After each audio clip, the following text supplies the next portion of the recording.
அதிசயம் பவள பூச்சிகளும் நற்பவளத்தையும் பற்றி பார்க்கலாமா வாங்க. பவளம் பார்த்தீங்கன்னா மனிதன் அணியக்கூடிய நவரத்தினங்களில் ஒன்றாக கருதப்படுகிறது.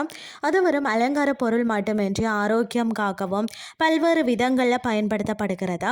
அது எப்படி உருவாகிறது, பிறகு எப்படி பலன் தருகிறது என்பதை தான் நாம் இன்றைக்கு பார்க்க போகிறோம். மனிதன் இயற்கையான அழகுடன் செயற்கை அழகையும் சேர்த்து விரும்புகிறார்கள்.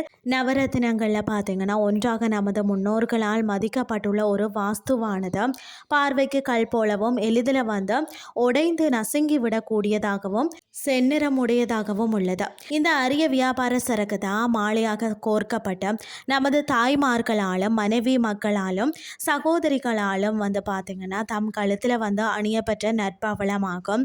நற்பவளம் நவரத்தினங்களில் ஒன்றாக இருந்தாலும் மரகதம், நீலம், மற்றது கோமேதகம், புஷ்பராகம், மற்றது வைடூரியம் என்ற இந்த ஏலினியும் போல் கனிகளில் எடுக்கப்படும் கல்லாகாத, அதாவது பார்த்தீங்கன்னா முத்து சிப்பி போல நீச்சரத்தினின்றும் முத்து உண்டாவதை போல அரிய ஒரு விலை உயர்ந்த பவளமும் ஒரு வகை பூஜையில இருந்தே உண்டாகிறதாம். தாம் வசிக்கக்கூடிய சமுத்திரத்தின் அலைகள் தம் மீது பாதிக்காதபடி தான் தற்காத்து கொள்ளுமாறும் பல கோடி சிறு பூச்சிகள் கடல்ல உண்டாகும் கடின பதார்த்தமே பவளம். பவள பூச்சிகள் பார்த்தீங்கன்னா பார்ப்பவர்கள் கண்ணுக்கு ஒரு செடி போல தோன்றும். அதனிடம் வேர்கள், தங்கள் தண்டில பிரிந்த பல கிளைகளில் உள்ள அரும்புகள், மலர்கள், பூவிதழ்கள் முதலியன இருப்பன போல தோன்றும்.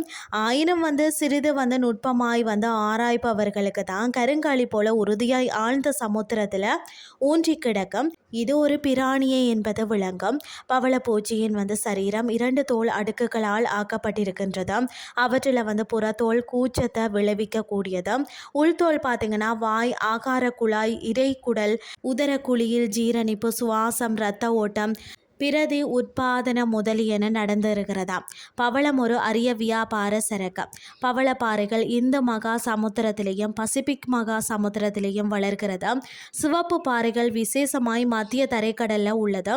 இது அரிய வியாபார சரக்கு. ஆதலால் தான் மத்திய தரைக்கடலை சுற்றியுள்ள பல துறைமுகங்களையும் எண்ணிலடங்கா மக்கள் பவள சம்பந்தப்பட்ட வேலைகளை செய்து வரார்களாம்.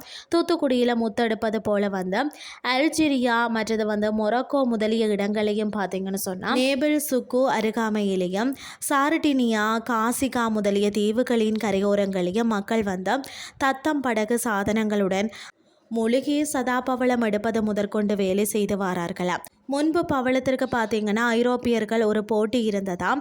ஆனால் இப்பொழுது பெரும்பாலும் இத்தாலியர்களாலேயே கையாளப்பட்டு வருகிறதா.